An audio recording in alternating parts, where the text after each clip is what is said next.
అందరికీ నమస్కారం. మెగా ఫ్యామిలీకి గుడ్ టైం నడుస్తుంది అంటున్నారు. ఎందుకంటే ఓజీ రిలీజ్ అయ్యి సక్సెస్ అయింది. అలానే మనశంకర్ వరప్రసాద్ కూడా నెక్స్ట్ పెద్ది కూడా అదే తరహాలో వెళ్ళబోతుంది అన్నట్లు కూడా ఫ్యాన్స్ అయితే హడావుడి చేస్తున్నారు. సో ఇదే అంశం మీద ఒకసారి డిస్కస్ చేసే ప్రయత్నం చేద్దాం. ప్రస్తుతం స్టూడియోలో జర్నలిస్ట్ దుర్గా వడ్లమణి గారు ఉన్నారు. వెల్కమ్ చేద్దాం. నమస్కారం. నిజంగా గుడ్ టైం నడుస్తుంది అంటే ఏమంటారు మెగా ఫ్యామిలీకి? మంచిదే కదా, ఎందుకంటే ఇంచుమించు అటు పవన్ కళ్యాణ్కి కావచ్చు, ఇటు చిరంజీవి గారికి కావచ్చు, అందరికీ కూడా కొంచెం హిట్లు లేకుండా ఉన్నారు. ఆ టైంలో ఓజీ అనేది ఒక మంచి హిట్ ఇచ్చింది. ఒక 300 కోట్లు కలెక్ట్ చేసి, సో అది అంటే ఓకే, మళ్ళీ పవన్ కళ్యాణ్ బాగానే హిట్ అయ్యాడు, బ్యాక్ అయింది అతని కెరీర్ అని అనుకున్నారు అందరూ. సో అది అయ్యాక ఇప్పుడు చిరంజీవికి మనశంకర్ వరప్రసాద్ గారు ఈ సినిమా కూడా మంచి హిట్ టాకే అందుకుంది. అంటే అది అంటే వాళ్ళ ఫ్యామిలీకి ఇప్పుడు టైం స్టార్ట్ అయిందా 25 నుంచి ఇప్పుడు 26కి వచ్చాం మనం. తర్వాత ఇప్పుడు మీరు చెప్పినట్టు అతను ఎవరు, రామ్ చరణ్ పెద్ద సినిమా నడుస్తుంది. ఆల్రెడీ ఒక పాట రిలీజ్ అయింది, చికిరి చికిరి. ఆ పాట మీద కూడా గొడవ అయింది మనకు తెలుసు.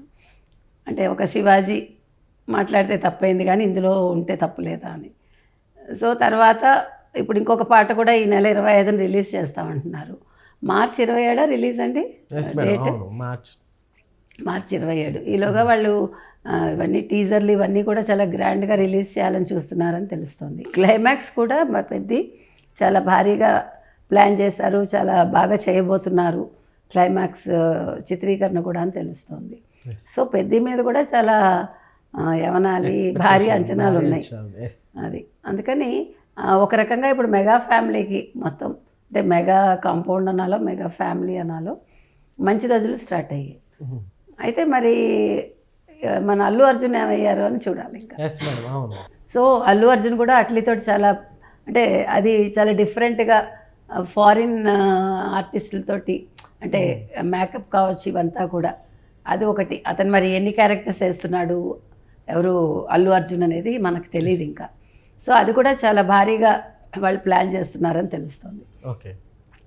సో మెగా కుటుంబం అయినా అల్లు కుటుంబం అయినా అందరూ ఒకటే కదా, మెగా కాంపౌండ్ నుంచి వచ్చిన వాళ్ళే అందరూ. మెగా ఫ్యామిలీ అంటే అల్లు అర్జున్ గారు కూడా వస్తారంటారా? ఎందుకు రారండి? మనం ఇప్పుడు మీకు లాస్ట్ టైము అందరూ ఏదో అయిపోయింది వాళ్ళ మధ్య గొడవలు అన్నప్పుడు మనం క్లియర్గా చెప్పాను నేను, ఏం లేదండి వాళ్ళు కలుస్తారు. నన్ను కలిసారా లేదా? కలిసారు. అందుకని ఎప్పుడు కూడా విడదీసి మాట్లాడుకోవటం ఎందుకు? మనం లేని రిఫ్ట్ని తేవక్కర్లేదండి. వాళ్ళే అనుకోండి, ఇప్పుడు మన ఫ్యామిలీస్లో కొట్టుకుని మళ్ళీ కలవమా?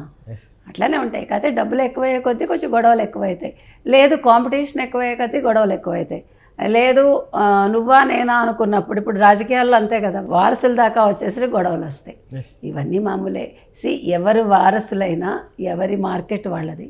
ఇప్పుడు రామ్ చరణ్ మార్కెట్ రామ్ చరణ్దే, అల్లు అర్జున్ మార్కెట్ అల్లు అర్జున్దే. ఇప్పుడు ఎవరు ఊహించలేదు కదా, మనం చెప్పాను 2000 కోట్లకు వెళ్తుంది పుష్ప 2 అని. 1800 కోట్లు సాధించింది కదా. అది నేను అనేది ఏంటంటే ఎవరి స్టామినా ఏంటి మనకు తెలియదు. ఇంకొకటండి, అసలు పోలికలు అక్కర్లా. ఇప్పుడు ఈ సినిమా 2000 కోట్లు వచ్చేసింది కదా, ఆ సినిమాకి ఎందుకు రాదు అంటే చెప్పలేము మనం. సినిమా బాగుండొచ్చు, సినిమాలు ఎప్పుడూ బాగుండొచ్చు, ప్రజలకు నచ్చచ్చు, కానీ కలెక్షన్ డిసైడ్ చేయకూడదు సినిమా మంచి చెడు. అది ఇప్పుడు ఏమైందంటే కలెక్షన్స్ డిసైడ్ చేస్తున్నాయి, అది కాదు కదా. సినిమా బాగుందా లేదా, ఎవరు పవన్ కళ్యాణ్ ఎలా యాక్ట్ చేశారు, లేదు చిరంజీవి ఎలా యాక్ట్ చేశారు, లేదు రామ్ చరణ్ ఎలా యాక్ట్ చేశారు, అల్లు అర్జున్ ఎలా యాక్ట్ చేశారు. ఇప్పుడు ఒక నెగిటివ్ క్యారెక్టర్ అయినా కూడా అల్లు అర్జున్ది మరి అవార్డ్స్ కూడా వచ్చాయి. యాక్చువల్గా రాకూడదు లెక్క ప్రకారం, నేను అంటున్నది అది. ఎస్ మేడం, యాక్చువల్లీ ఇప్పుడు మెగా ఫ్యామిలీ హీరోస్కి ఎవరైతే ఉన్నారో సో హిట్ పడి చాలా రోజులు అవుతుందని చెప్పుకోవచ్చు కదా మనం, అంటే ఆఫ్టర్ ఓజీ ముందు. డెఫినెట్గా ఇప్పుడు ఈ సంవత్సరం చాలా బాగున్నట్టు లెక్క. 25 నుంచి తీసుకుంటే కనుక అయితే మెగా ఫ్యామిలీకి మంచి రోజులు మొదలయ్యాయి. గేమ్ చేంజర్ కూడా ఊహించిన స్థాయిలో వెళ్ళలేదు. అది ఎలాగా హిట్ కాదు అందరికీ తెలుసు అది. అందుకని ఆ టైంలో ఇప్పుడు పెద్ద రాబోతోంది, పెద్ద హిట్ అవుతుంది అనేది ఖచ్చితంగా అర్థమవుతోంది మనకి.